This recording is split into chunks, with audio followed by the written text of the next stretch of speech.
Hey everyone, I just wrapped up meeting with dozens of clients at the National Multifamily Housing Council conference, and three key trends emerged from my conversations with investors.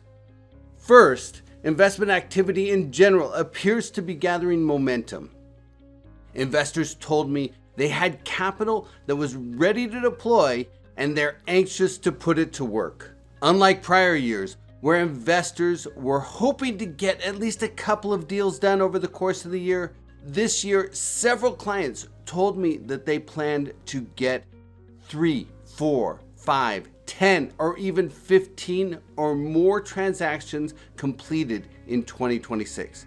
This is a big difference from what I've heard in past years. Now, there was a substantive dichotomy in the marketplace.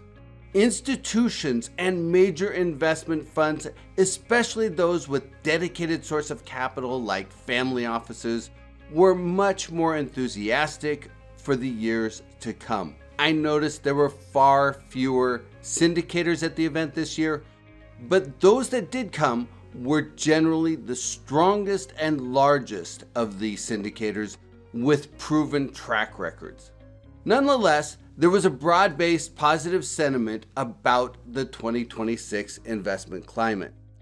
That said, many of the investors I spoke with recognized the headwinds the industry faces.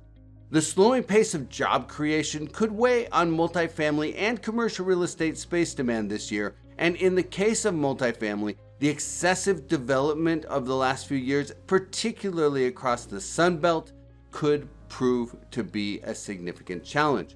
Nonetheless, there was a broad belief that following what may be a choppy performance in 2026, once that supply overhang in the Sun Belt clears off and it's digested, performance will accelerate. The second significant trend that numerous investors highlighted was the increased availability of debt capital. Whether they were discussing the 20% increase in allocations for Fannie Mae and Freddie Mac, or the general increased availability of bank lending and other lenders, the consensus was that accessing capital from the debt market won't be challenging this year. In addition, many believe that the interest rates could tick lower this year, although there was still a lot of uncertainty about the rate outlook. The third significant trend I heard was that many of the financial institutions are beginning to hold investors' feet to the fire on overdue loans. Over the last few years, there has been a climate of extend and pretend that was allowing investors to hang on to assets that were facing headwinds and probably losing value. It looks like 2026 will be the year that the lenders begin to clean house and move those assets to market. In several cases, the owner's equity will be wiped out and some banks will absorb losses on some of their loans. But it appears that many of the lenders are now at a point where they can absorb those losses and resolve the loans that are underwater. In some cases, the lenders are partnering with current operators to manage a clean transition to a new investor who is probably a little stronger or has a better balance sheet, and that new investor will effectively take over the existing debt and maybe get some more leniency from the lender, maybe extending that loan for a period of time while they get the new house in order.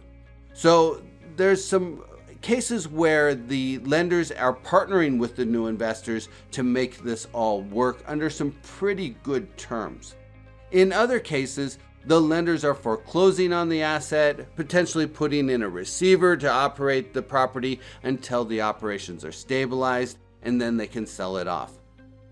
But for the investors at the NMHC conference, this was broadly viewed as a positive shift that will finally bring troubled assets to market and enable stronger investors to acquire those properties at new, much lower prices and a lower basis.